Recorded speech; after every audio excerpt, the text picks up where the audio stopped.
আসসালামু আলাইকুম। তো আজকে আমি আলোচনা করব ইসাক আর ইরানের যুদ্ধ নিয়ে।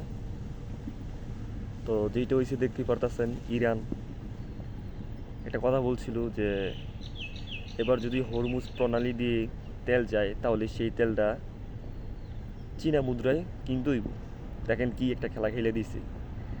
আমেরিকা চাইছিল ইরানরা এই দিক দিয়ে দমায় রাখবো, ইরানের অর্থনীতিকে এগুলো আর কি অর্থনীতি দমায় রাখবো, কিন্তু ওই দিক দিয়ে ইরান আর চীন অন্য খেলা খেলে দিছে। এটা অবশ্যই এটা চীনের মাথা। চীন বলছে যেহেতু তোমার আমদানি তেল চাইবো, অনেক মানুষ অনেক দেশ কিনবো, ঠিক করলেও কিনবো তোমার রাস্তা দিয়া। তো তুমি ডলারের বিপরীতে আগে তো ডলার দিয়ে বিক্রি করতা, এদিক দিয়ে চাইতে দিতা, এখন আমাদের চীনা মুদ্রায় এদিক দিয়ে চাইতে দিবা হরমুজ প্রণালীর আমরা তেল গেলে। তো হেডি করে দেখাইছে আর কি। তো 2-3 দিন আগে থেকে এই বিল পাস হয়েছে, কইতাছে যদি হরমুজ প্রণালীর আমরা কোনো জাহাজ যায় তাহলে একমাত্র চীনা মুদ্রা দিয়া যাইতে পারবো যদি তেল নেয়, ঠিক আছে।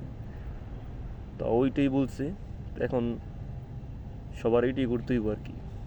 যারা যারা তেল নিব, এটা যেমন ইন্ডিয়া, এরা তো মনে করেন যে কী কইতাম, নিবই যতই আমেরিকা এটা এটা করুক, আমেরিকার পাও ধরে হইলেও নিব, ঠিক আছে।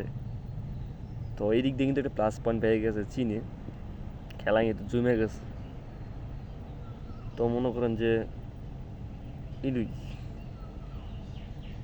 চীন কি পরে খেলোয়াড় এটা হারায় টের পাইব আমেরিকা।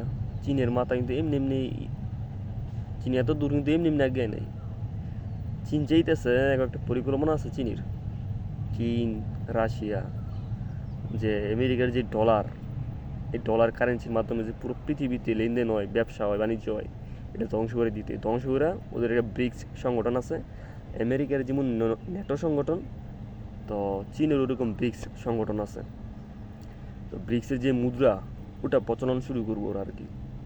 তো প্রথম ধাক্কায় বুঝতে পারতেছে আমেরিকা কি জিনিস। চীন হয়তোবা আমেরিকার যে তাদের রপ্তানি আয় হয়েছে গিয়ে 31 ট্রিলিয়ন, চীনের হয়তোবা মনে হয় 21 ট্রিলিয়ন এরকম যাব। প্রায় 3/2 ভাগ হয়েছে চীনের, 1 ভাগ কম আমেরিকা থেকে। তো হরমুজ প্রণালীতে তো এমনিতে মনে করেন যে অন্য অন্য দেশ, বাংলাদেশ হইতে পারতেছে, অন্য অন্য দেশ যারা নাকি মনে করেন যে আপনার আমেরিকা নেটোর শত্রু, হ্যাঁদেরকে সুন্দর মতন আইডি দিতেছে। আবার যারা নাকি আমেরিকার বন্ধু টন্ধু, ওদেরকে মনে করেন যে আপনার চীনা মুদ্রা আইতেইব। তো এই হলো ঘটনা। দেয়া যাকালা কি হয় পরবর্তী বিষয়টা। খুব বড় ধরনের একটা খেলা খেলতেছে চায়না।